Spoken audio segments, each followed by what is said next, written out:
আজকে নতুন পর্বে আপনাদের সবাইকে ওয়েলকাম জানাচ্ছি।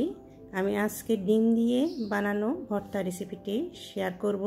খুবই সহজ, ঝটপট বানিয়ে নেওয়া যাবে। Hi guys, welcome back to my cooking channel blog diaries. আশা করি সবাই ভালো আছেন, যে যেখানে আছেন। ভর্তা লাভারদের জন্য একটি লোভনীয় মজাদার রেসিপি। আশা করি আজকের রেসিপিটি সবার ভালো লাগবে। চলুন দেখিনি ডিমের রেসিপিটি কিভাবে বানাচ্ছি।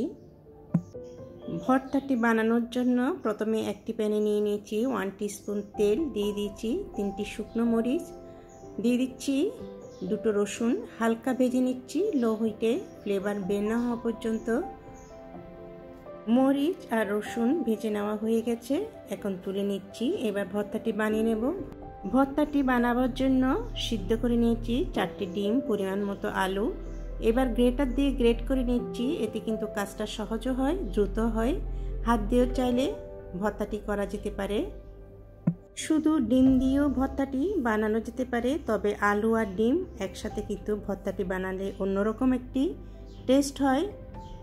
এখন ভেজে রাখা মরিচ আর রসুন লবণ দিয়ে চটকিয়ে নিচ্ছি। ভর্তার মধ্যে ঝালের পরিমাণটা কিন্তু বাড়িয়ে বা কমিয়ে অ্যাডজাস্ট করে দিয়ে দিবেন।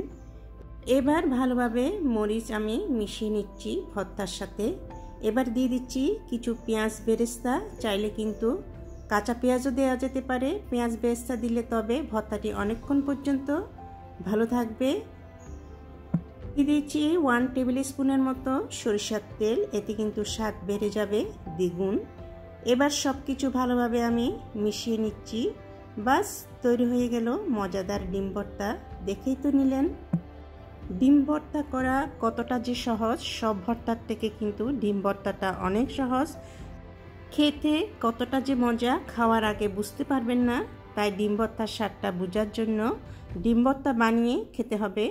আশা করি আজকের রেসিপিটি সবার ভালো লেগেছে।